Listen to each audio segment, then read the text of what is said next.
ಅದ್ದೂರಿಯಾಗಿ ಜರುಗಿದ ಶ್ರೀ ಅದೃಷ್ಟ ಭೈರವಿ ದೇವಿಯ ದೇವಾಲಯ ಉದ್ಘಾಟನಾ ಕಾರ್ಯಕ್ರಮ. ಮಧುಗಿರಿ ತಾಲೂಕಿನಲ್ಲಿ ಅದೃಷ್ಟ ದೇವತೆಯಾದ ಶ್ರೀ ಅದೃಷ್ಟ ಭೈರವಿ ದೇವಿಯ ದೇವಾಲಯದ ಉದ್ಘಾಟನಾ ಕಾರ್ಯಕ್ರಮವನ್ನು ಶ್ರೀ ಮನೋಹರ ಗುರುಜಿರವರ ಇಚ್ಛೆಯಂತೆ ಇಂದು ತಾಯಿಗೆ ವಿಶೇಷ ಪೂಜಾ ಕಾರ್ಯಕ್ರಮಗಳೊಂದಿಗೆ ಸಾವಿರಾರು ಭಕ್ತರು ಪಾಲ್ಗೊಂಡಿದ್ದರು. ಈ ದೇವಾಲಯ ಮಧುಗಿರಿ ತಾಲೂಕಿನ ಕಸಬಾ ವ್ಯಾಪ್ತಿಯ ಗೌರಿಬಿದನೂರು ಮುಖ್ಯ ರಸ್ತೆಯ ಪುಟ್ಟೇನಹಳ್ಳಿ ಗ್ರಾಮದಲ್ಲಿ ನೆಲೆಸಿರುವ ಅದೃಷ್ಟ ಭೈರವಿ ಹಾಗೂ ಶ್ರೀ ಗಣಪತಿ ಶಿವ ಮತ್ತು ಅದೃಷ್ಟ ಭೈರವಿ ದೇವಿ ದೇವರುಗಳ ಪ್ರತಿಷ್ಠಾಪನೆ ಮತ್ತು ಕುಂಭಾಭಿಷೇಕ ಕಾರ್ಯಕ್ರಮವು ಯಶಸ್ವಿಯಾಗಿ ನಡೆದಿದ್ದು ಸಾವಿರಾರು ಭಕ್ತಾದಿಗಳು ತಾಯಿಯ ವಿಶೇಷ ಅಲಂಕಾರಕ್ಕೆ ಮನಸೋತರು. ಇನ್ನು ಬಂದಂತಹ ಭಕ್ತಾದಿಗಳಿಗೆ ಮಹಾಮಂಗಳಾರತಿ ತೀರ್ಥ ಪ್ರಸಾದ ವಿನಿಯೋಗವನ್ನ ಏರ್ಪಡಿಸಲಾಗಿತ್ತು.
తొలుగు భయాలు నీదయ ఉన్న కలుగు జయాలు నీదరి ఉన్న తొలుగు భయాలు నీదయ ఉన్న కలుగు జయాలు నిరతము మాకు నీడగ నిలచి నిరతము మాకు నీడగ నిలచి జయమునియవే అమ్మా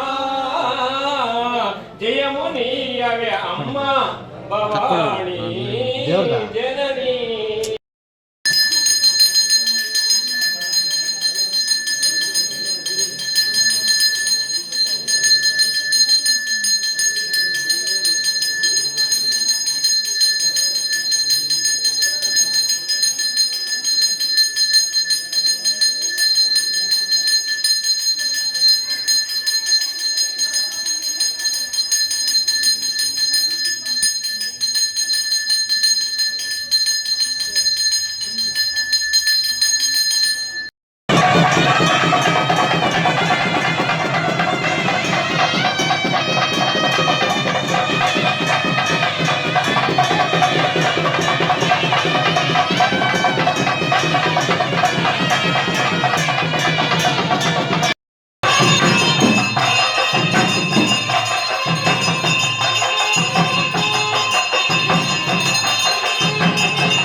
ದೋಷ, ವಾಸ್ತು ದೋಷ, ನರದೃಷ್ಟಿ, ಜಾತಕ ದೋಷ, ಇತ್ಯಾದಿ ಏನೋ ಒಂದು ಒಬ್ಬ ಮನುಷ್ಯನಿಗೆ ದೋಷ ಅದೆಲ್ಲ ಪರಿಹಾರ ಮಾಡಿಕೊಂಡು ಮುಂದೆ ಅವ್ರ ಜೀವನ ಯಶಸ್ವಿ ಆಗಬೇಕು ಅಂತ ಶ್ರೀ ಅದೃಷ್ಟ ಭೈರವಿ ದೇವಸ್ಥಾನಗಳಿಂದ ಪ್ರತಿನಿತ್ಯ ಬಂದು ಭಕ್ತಾದಿಗಳಿಗೆ ಇರೋಂಥ ಕಷ್ಟಗಳು ಹೇಳಿ ಅಮ್ಮನ ಹರಕೆಗಳು ಇಟ್ಕೊಂಡು ಪೂಜೆ ಮಾಡಿಸಿ ಹೋಮ ಹವನಗಳಿಂದ ಒಳ್ಳೆಯದಾಗುತ್ತೆ.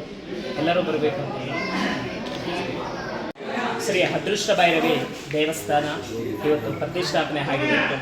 ಅಮ್ಮ ಅವ್ರದ್ದು ಹೋಮಗಳು, ಪೂಜೆಗಳು, ಆರತಿ, ಮಹಾಮಂಗಳಾರತಿ ಆಗಿದೆ. ನಮ್ಮ ದೇವಸ್ಥಾನ ಮಧುಗಿರಿಯಲ್ಲಿ ಇದೆ. ಮಧುಗಿರಿಯಿಂದ 2 ಕಿಲೋಮೀಟರ್ ಆಗುತ್ತೆ. ಸೆಟ್ಟಳ್ಳಿಗೆ ಹೋಗೋ ರೋಡು, ಗೋಳಿಬಿಲ್ಲೂರು ರೋಡು ರಸ್ತೆ.